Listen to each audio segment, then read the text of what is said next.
All right, hello everybody. We want to welcome you tonight to discuss Monsters in the Mills, a book that the three of us have been lucky to be a part of. We are a part of a group called We Are Providence, which is a writers group. This is the second anthology from We Are Providence. The first book was called We Are Providence. The second book is Monsters in the Mills. The third book is under deliberation. So Monsters in the Mills is an interesting thing. I joined the group a little bit over a year ago, and it was ironic because I was already writing a book about a ghost in a mill when they told me that they wanted to do this concept, so I got all excited because I was like, ooh, Monsters in Mills, because grew up in Fall River, grew up around mills, had parents that worked in mills, and certainly relatives that worked in mills. And Faye Ringel, who's sort of the godmother of We Are Providence, was really high on the idea, and she's down in Connecticut with a bunch of different mills down there. And it just kind of flourished because, I'm not going to speak for the other gentleman here, but mills are has such an abundance, sadly, of terrible things that sort of happened in them, you know. They are almost Gothic in design, in their size and their scope, and they're sort of brutal in the way they treat people and how they house and what they expected from people. And from that comes a lot of opportunities for us to write scary stories. So hopefully, if you get a chance to read the book or borrow from the library, there's 18 or 20? It's 20? It's definitely one of those. 20 stories. Let me, here are all the stories inside the book.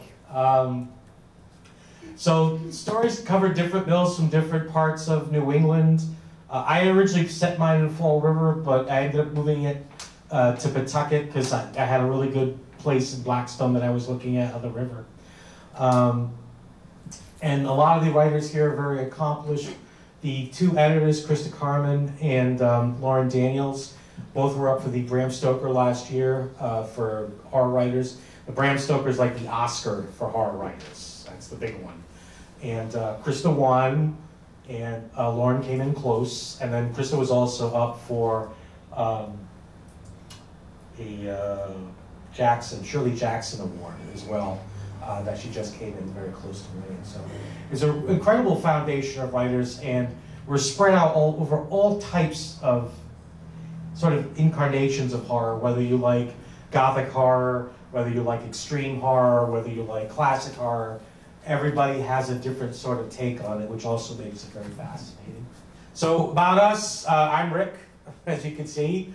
I am here tonight because I am a product of this library. My first library was the South Branch Public Library, where Dave was working in probably, I'm guessing, like 83, 84. A long time ago. A long time ago. And Dave and Dan, the other fellow librarian, Dan was kind enough to sell me used issues of Fangoria magazine, and I used to buy all the 25-cent horror novels that they would have in the box at the front of the library. So I'm sort of here because of my experience and sort of my life through the Fall River Public Library. I'm really excited to be able to sort of be on this side of the table and represent writing, and not so much just someone who came here, but I'm definitely a product of the system. Okay. Jay, do you want to talk a little bit about yourself? No, So, like Rick, actually, I grew up in, I don't know, I might get some boost with this, but Somerset. Most of my life I spent in Somerset, and I spent a lot of time in Fall River, obviously. Even in my professional career, I was at the courthouse just a little bit up the road, litigating for about 7 years. And now I moved on from that too. So, but for writing, yeah, I mean, I've been writing since probably 2000 and published since 2012, 2011. And most of my stories are based actually in Fall River. So all my legal thrillers, all my thrillers take place in Fall River. You'll see very, very regular. I like the settings to be as authentic as possible. So you write what you know, that's what everybody tells you. I know Fall River. So Even my mill story takes place in Fall River, and I was picturing the old Quaker Fabrics mill when I wrote it, but it actually takes place at Workout World, pretty much. Not that building, but it's not Workout. and you got the Braga Bridge, and then you got a lot of landmarks that you'll see in the story. Well, no, that's me. All right. My name is Brendan LaFaro. I am originally from the Attleboro area, but I live in Swansea now. Lived in Fall River for a while. My first apartment was on Rock Street. That's not interesting. You want to hear about books? All right. So I am primarily a horror writer, and I've been writing for about 5 or 6 years. For the most part, I really, really like ghost story stuff, and a lot of my stuff is also set in Massachusetts, but unlike Jason, I get nervous about setting things in real places because then I'm going to have people reading it and telling me that, you know, that street is not right, they don't connect there, you can't turn down that one, it's a one-way. What are you doing? So I like to make up towns. I'm writing a book right now that takes place in Providence, and it's an absolute freaking nightmare. It almost feels like you spend more time looking at maps and plotting than actually writing the story, so I'm not going to do that again. But if you like ghost stories, if you like, I also have a series of horror westerns that I think are a great fit for anybody who doesn't actually like westerns, or at least thinks that they don't like westerns. Bring in the supernatural on those, and they're fun. Rick, back to you, sir. Thank you. All right. So let's talk about our stories in the book. So my story is called Kiss of Death. Now the interesting thing, hopefully one of the interesting things about my story, it was based on a couple that I had met in a mill down near the Kidney Center, because they were selling stuff that they acquired from houses that got repossessed, or people were leaving stuff or throwing stuff away. They were cleaning out houses. And at the time I was collecting a lot of DVDs and books and things like that. And they had a thing on Facebook Marketplace that said, if you're looking for DVDs and books, come in. And I showed up one day and I had to ride this giant freight elevator all the way up to the 6th floor, and they had just all this stuff laid out. So when we were thinking about mills, I was like, what if these guys cleaned out a house and they found something that had been haunted or possessed, And as they're going about their business doing what they do, that entity sort of takes over, right? So that's sort of the foundation, if you will. Now, the reason why it's called Kiss of Death, because in my research, the women that worked in the mills, one of the things they had to do with the bobbins is they had to suck thread through the bobbin like this, and the bobbin looks pretty much like that, which already sounds like a nightmare when you talk about bacteria, but when you figure that they were passing around tuberculosis, it was a death sentence. So they coined that phrase, the kiss of death, because they had to physically suck the line through, and essentially were handing tuberculosis from one woman to the next every day at the mill. So, what happens if those people are still there? What if their ghosts inhabit this place that had taken them down early in life? Because most of these people between the ages of, they weren't as young as 8, but they were between 12 and 26. A lot of the people died around 26.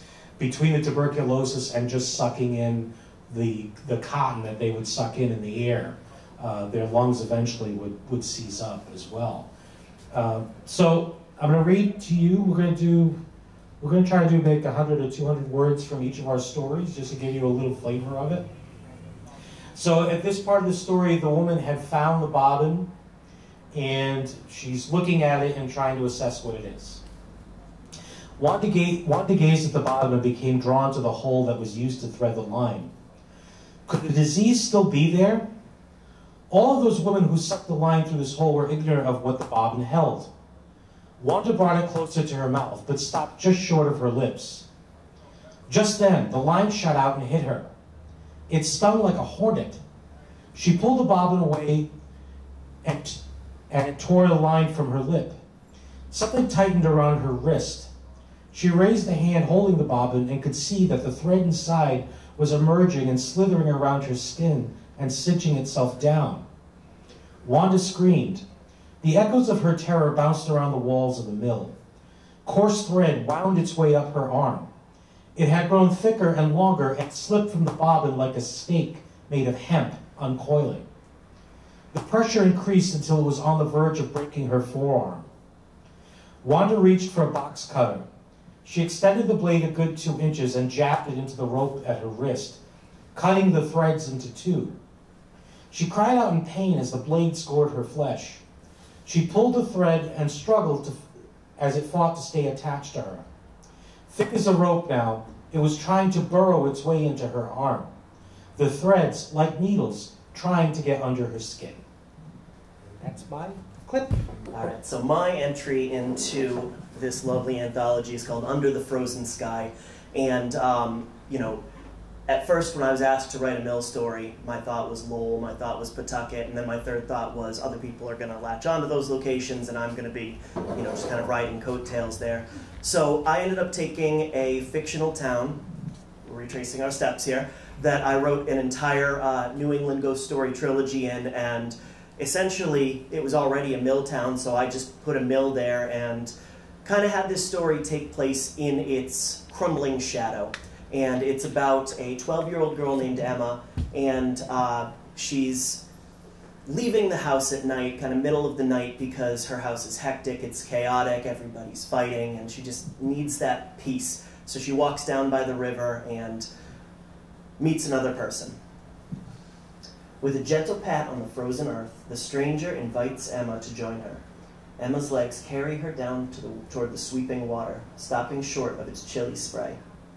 "I'm Emma," she says as she drops to the ground. "Thea," says the other girl. "Do you live around here?" The aroma of ozone seems to intensify, as though Thea comes from a place where wood smoke mingles with sharp cold. Emma nods. Even a simple yes feels as though it might open the floodgates to the obvious question.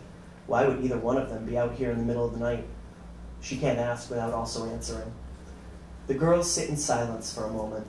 Somewhere behind them, the night is rent by the sharp hoot of an owl. Emma jumps, and then sneaks a glance at Thea. If the noise, the cold, or the company of a stranger faze her, she hides it well. "Do you think the sky is frozen?" Emma wrinkles her brow. I'm not sure what you mean." "I've always heard that the higher you go, the colder it gets." Thea shrugs.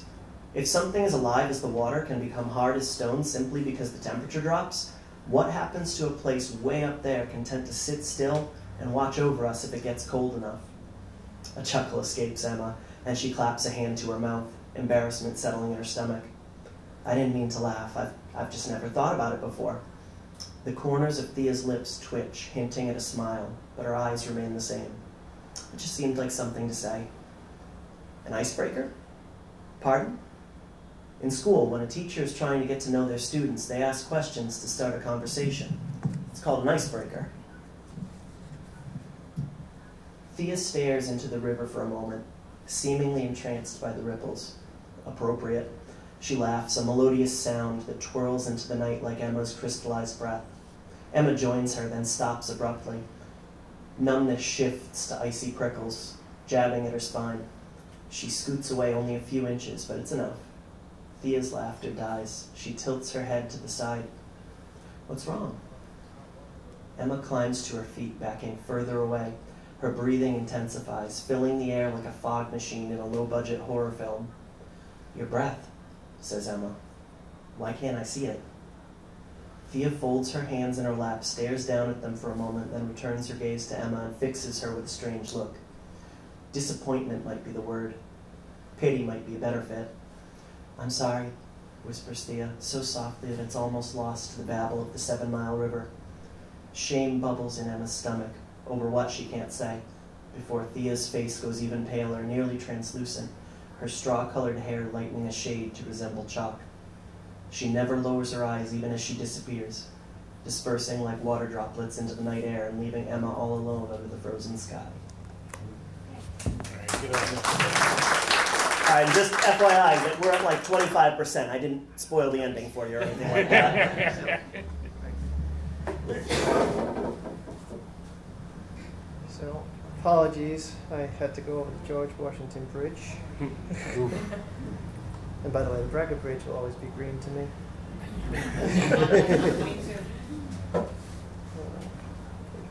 So, a little context about my story. It's about a guy who's an addict, not that there's any of those in Fall River, or any drugs at all. Something we can't speak. Sarcasm is not lost on me. And he's running from his dealer who he's just robbed. And of course, he thinks a good idea would be to hide out in one of our abandoned mills, which, as you might imagine from a horror story, is never a good idea. So he goes into the mill, and he's been breathing up asbestos, mold, whatever is in the air. And he comes into a room that is straight out of a horror movie. There are bones on the walls, there are bones everywhere, but there are also dolls. And that's kind of where the story picks up.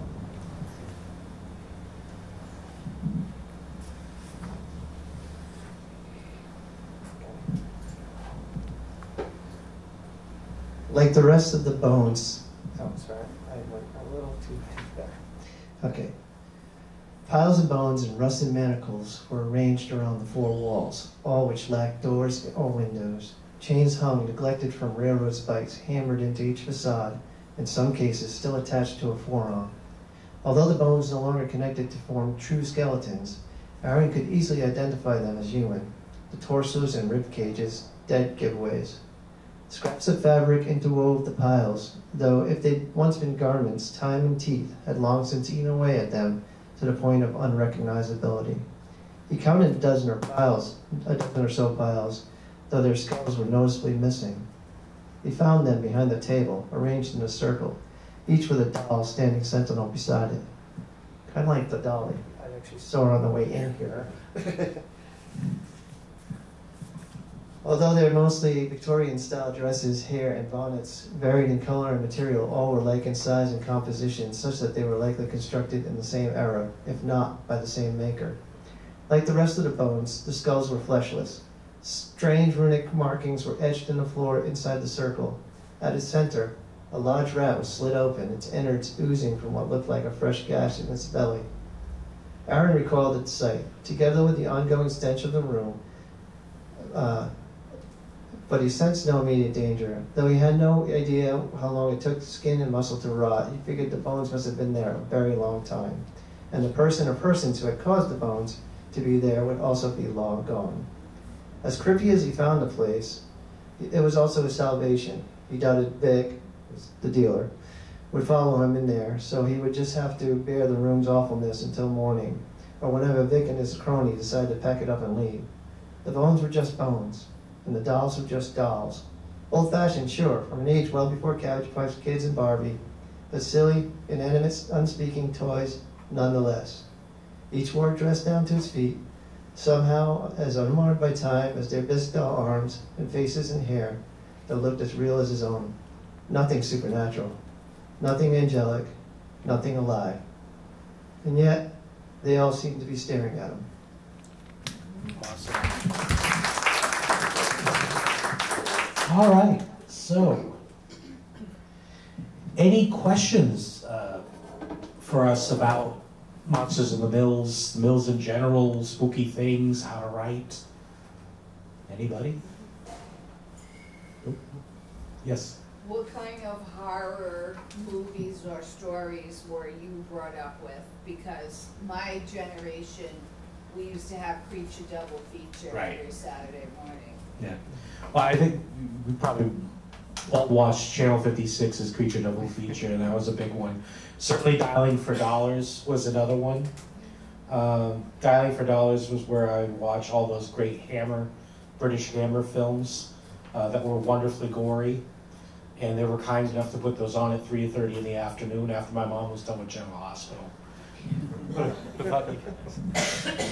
I remember watching the Nightmare Before Elm Street movies on, my little I don't even know what you call it, that little like clicking dial TV with like the clothes hanger antenna that if it wasn't just right, you couldn't see Freddy. Yeah. And then eventually getting to the point where I realized just how cut down for TV those were, and enjoying a lot of it. As far as books go, I grew up on Goosebumps, and the Scary Stories to Tell in the Dark with those immaculate illustrations by, I think it was Alvin Schwartz.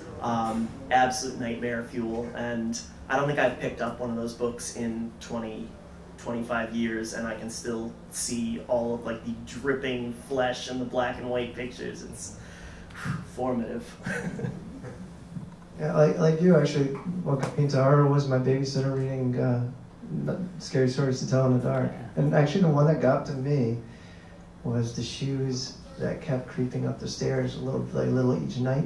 I don't know if you remember that. It wasn't gory, it wasn't really scary. Well, that's kind of terrifying to me as a kid, but it was just shoes moving. Kind of genius in its simplicity.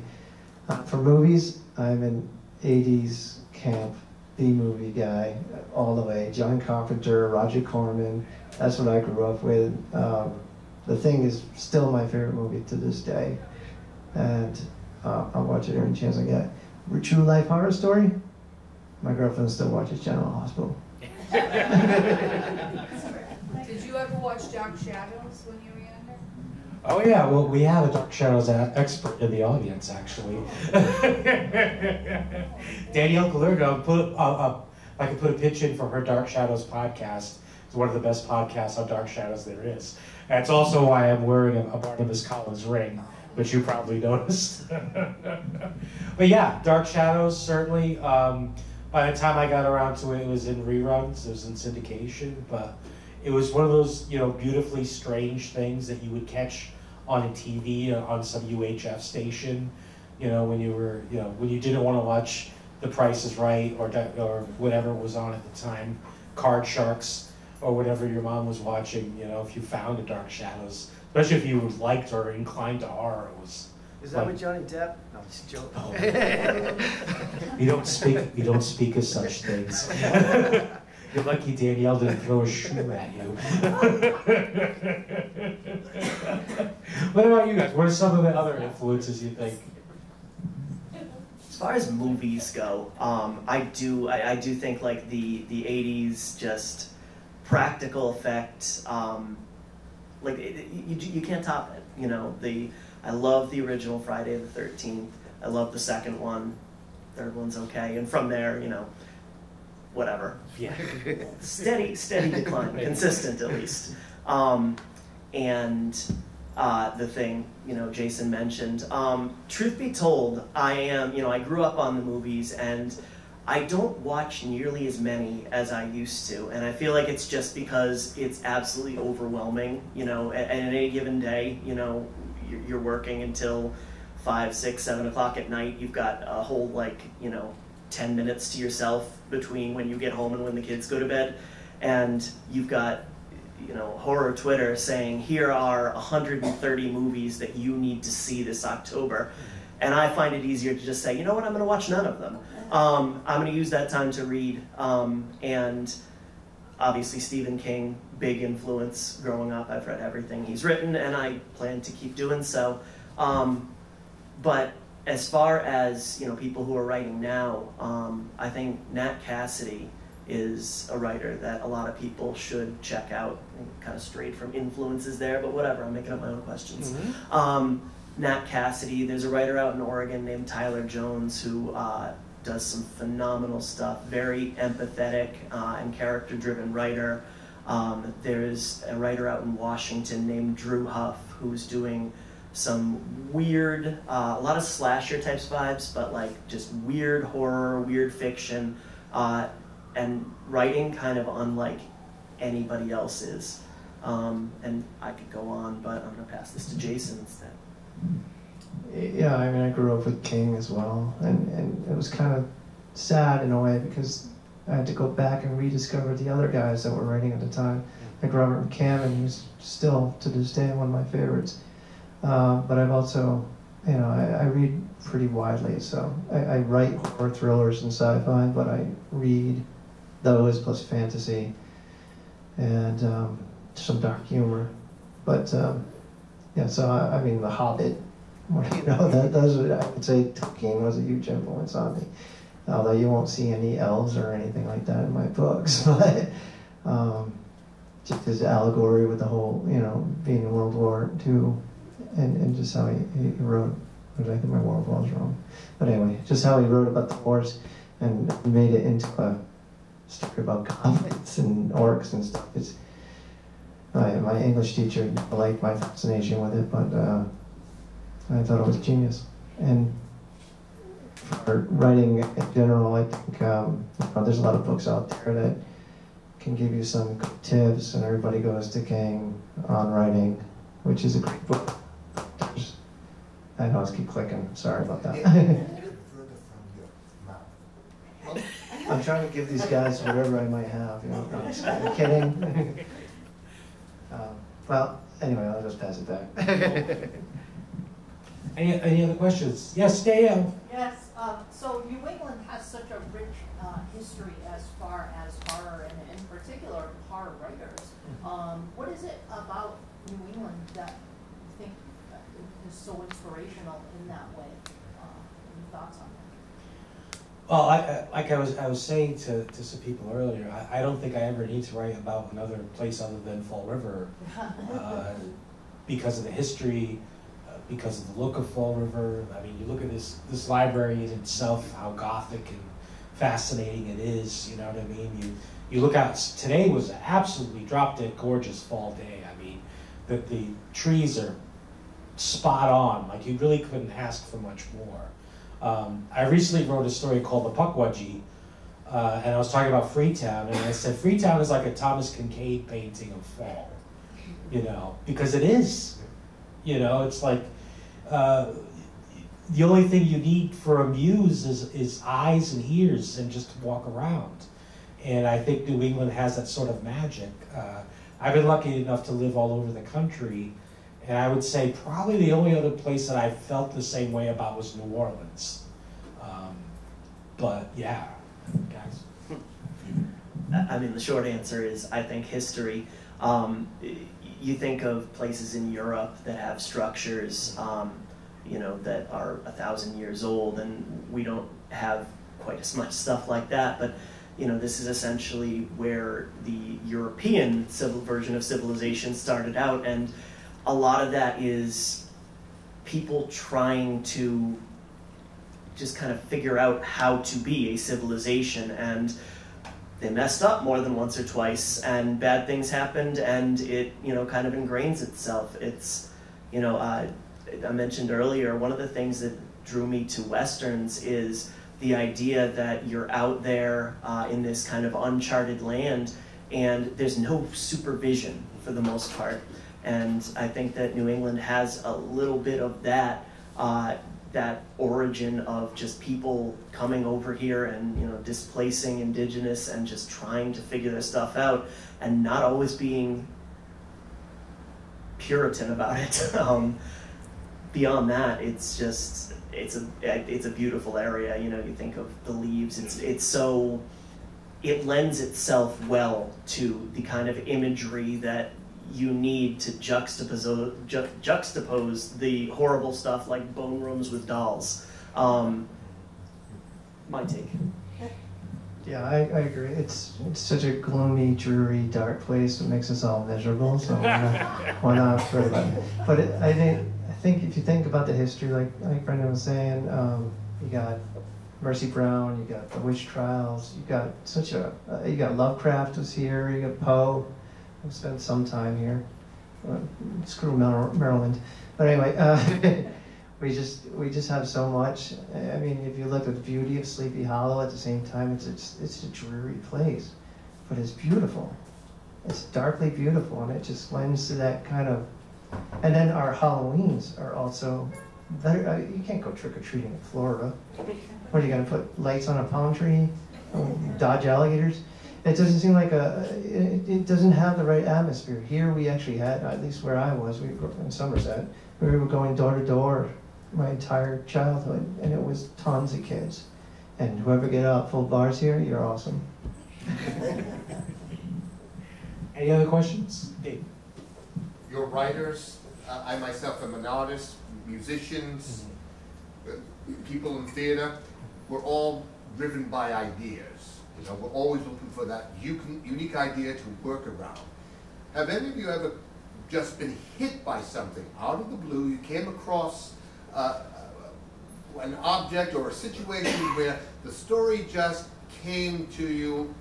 It was like that eureka moment where something just struck you, and you said, "Ah, now there's the story." Have any of you ever had that moment? Constantly. Yeah. Constantly. I can't show you on my phone, but yesterday I was driving, and I had written a story about a year ago. I just put a thing up about this couple that went to Maine. Oh, you can't see it clearly. And they were driving up to go skiing, and there was black ice, and they saw this truck that had fallen over. This old sort of beat up truck, and it had this white plastic cooler in it. And so they went over to check to see, you know, is everybody okay, right? So the husband goes to talk to the driver, and the wife goes to check on the cooler, and she sees this body in the cooler, right? Yesterday, I'm driving home, and I'm driving by, and I took a photo of it, an old dilapidated truck that has a white cooler in the back and the thing down. I'm like, oh my God, right? And like I said earlier, I went to the mill. What's the name of that mill, Angie? The one that. One near the kidney center? Yeah. Weaver, the one on Weaver Street? Yeah. The one that it still has a sign up. Troy? I don't think it was Troy. But anyway, when I went to that mill, once again, it's like you go in it, you walk into this structure, this big stone structure, right? You go into this giant elevator that looks like there's something out of central casting, right? Then you go up this big thing, and you go and you see this stuff, and it has to hit you. You know what I mean? You think, oh, I gotta do that. And God bless cell phones, because nowadays when you get amused like that, you take pictures, you write notes. Like I whip out Google Docs and I'll just write down a paragraph or something, just so I can pin it for later on. But yeah, I mean, tons of stuff. I don't know. No. No, it's interesting because I feel like a fraud because I don't get that. I'm not driving along and like, oh, I can turn that into something horrifying. You know, I've seen a log truck from Final Destination, and I think of Final Destination. But as far as original stuff, I think it's more vibes, feelings. I mentioned that my first apartment was on Rock Street, and I knew I did that for a reason. And that was like an old converted, like multi-family home, like, just old. Definitely haunted, 100% haunted, no question in my mind. And I just remember, when my girlfriend at the time, who's now my wife, had gone to visit family and left me alone there, just the way that it felt, like just kind of isolated and creepy, and no matter how many lights you turned on, it wasn't enough.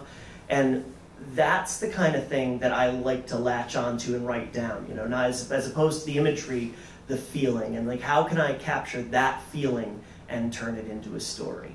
And hopefully the rest comes later, but how can I get that like cold pit in your stomach? How can I get that feeling that like I am all alone on this third floor and I know there's a family below me, but they can't get here in time if the spooks come out.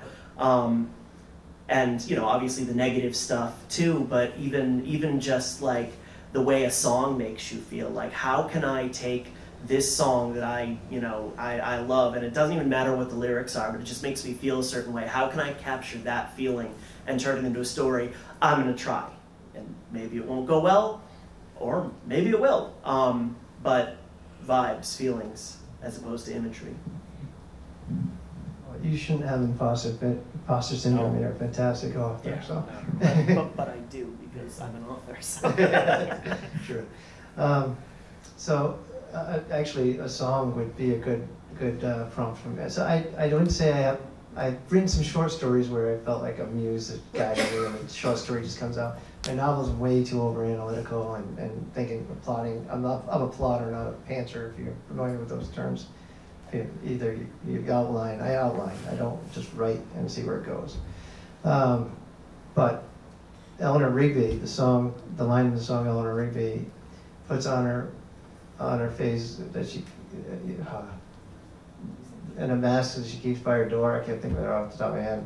But yeah, so it was basically, it prompted a story in my head about a faceless girl that had those kind of like the comedy tragedy masks that she would put on to express herself. The story's a lot darker than that, but I won't go into it because it might not be appropriate. But also news articles, like one of my novels was prompted by folks actually digging up ancient viruses in Siberia, which was an actual news article. It's like, that doesn't sound like a good idea. Why are you doing that? Oh, our story, here we go. But those are usually, dreams obviously have also, but you gotta get it up and write it down real quick or it leaves your mind, so. Yes? That was another question I had as far as your writing process, and you said you start with an outline, and that motivates you to write chapters. What about you two? Do you just free write or do you outline? I do both. One thing I stole, I worked in film for a while, and one thing I stole was the idea of just getting a stack of 4x6 cards and just kind of writing an idea, part of the story, but not doing it in a linear way, and then just writing my ideas and just leaving them on the 4x6s, and then when I'm working on my plot, I can go back and like, okay, this scene could go here, or this could go here, and just so I can get a sort of visual representation of where everything goes. Most of what I've been writing has been considered flash fiction, which is 2,000 words or less. So that stuff I usually don't outline because it's about 10, 20 pages, you figure, for 2,000 words? Something like that? Yeah. Or so. Yeah, it's not, so that sometimes I don't plot out too much. But I haven't been able to write a proper novel yet. And I think part of that is my ADD, and the other part is that I need to get a little more structure, so. I would consider myself a pantser, but I have, didn't think you laughing at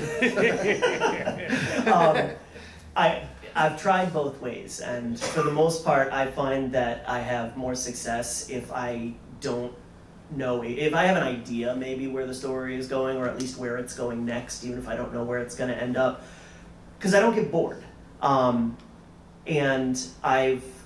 in the rare instance I've tried to outline, it's not necessarily like something fastidious, it's more like I sit down, open a document, and write like a 5-page synopsis of the whole book, then this happens, then this, then that, and then start the book and realize that I'm not going to follow that really, that was a bad idea, and I can come up with things that I consider more interesting and more entertaining to me on the fly. So, you want to talk about your outline process? Yeah, I don't do a true outline of the whole book. So I do I always have a beginning and an ending in mind. It changes though. But then I do a plot. I'll outline the first 3 chapters or so, and then when I start writing it, I may change directions altogether. So then I'll, whatever I write it, the first 3 chapters, my next outline. If I had written 6 chapters, I would have veered off course way before then, and the outline would have been useless. But I also handwrite my first drafts, so in a sense, my first draft is almost an outline. And then when I type it with my 2 fingers, and it takes 4 hours just to do a page, it gives me a lot of time to think and change the story as I go. I think it's worth noting too, like you always will hear authors say like, oh, I let the characters lead and they make the decisions. And it sounds so cheesy, but it's really just another way of saying like, if I'm, writing from point A to point B, and all of a sudden something's not clicking, something's not entertaining me, or something's just straight up not working, then you just kind of, you have to follow your gut. Otherwise, you're gonna, you know, it's absolutely silly to say, well, I wrote it this way because I originally conceived it this way, and it was absolute garbage, but I did it anyway because that's what I told myself I would do. So, I mean, it's a little artsy to say I let the characters lead the way, I'm just there telling their story through me, but it's not untrue either. Great. Any other questions? Yes? Do you work on different stories at the same time, or do you just write just one story and concentrate on that one story? Or do you go back and forth? I go back and forth because sometimes I'll be working on something, and if I get writer's block and then I see a really good prompt, I love a good prompt. That's how I get into trouble whenever they ask for anthologies and somebody throws out a prompt and I'm like, oh no, I want to write a story about that. Right? And because I'm only writing, like I said, because I'm writing, 2,000 to 5,000 words, then I'm like, oh, I can get that done in a few days. So I'll get very ADD in those terms. But like the big stuff, I've been working on a novel now for 5 years and another one for 2. And I always go back to that when I get a chance, but then I always get distracted because somebody puts up a cool picture and says, write a story about this. And I can't help it. Like, I just want to. I try really hard to do one thing at a time, but it's like you say, it's so, there's so many shiny things out there. It really is. For the most part, if I can, demonstrate that level of self-control, I find it so much easier to just kind of work in that linear fashion where, okay, I'm only immersed in this one story, so it's a little bit easier to remember that person I mentioned back in chapter 2 and what their name is, what color car so-and-so is driving. Because otherwise, I find that if I'm jumping around too much, half my writing time is going toward like locating a detail that I could absolutely look up in editing, but it's going to drive me nuts if I don't figure it out now.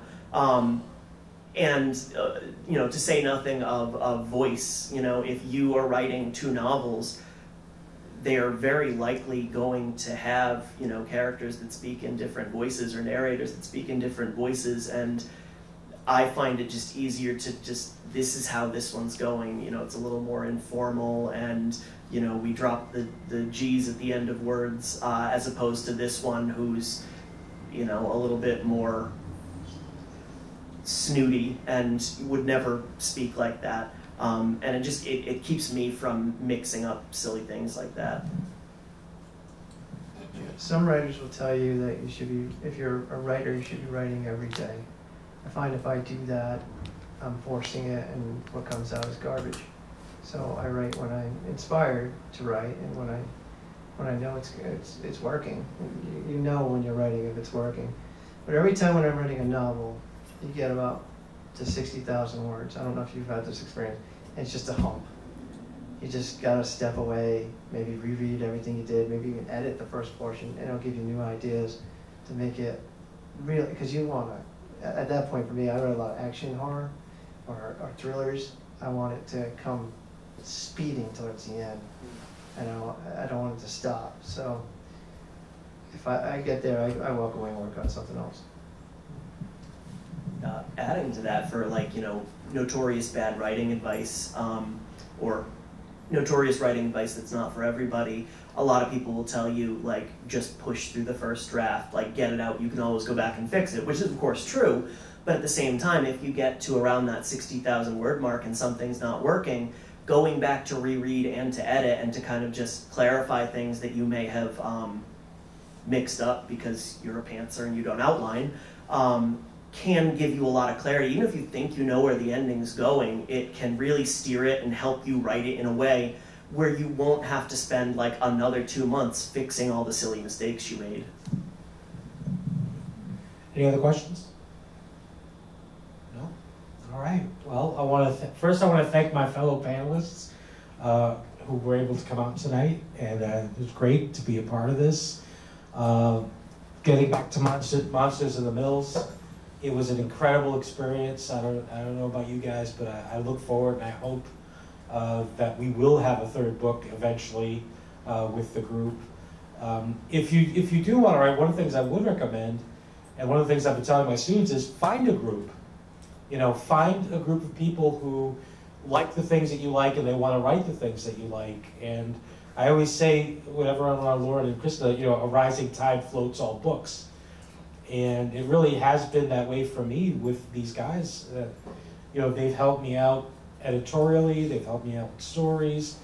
It's just seeing other people work motivates you. It's like, you know, having a gym buddy. You know, you see your gym buddy and they're putting out a book and you're like, what am I doing? You know, or, you know, why aren't I working? Or what's going on there?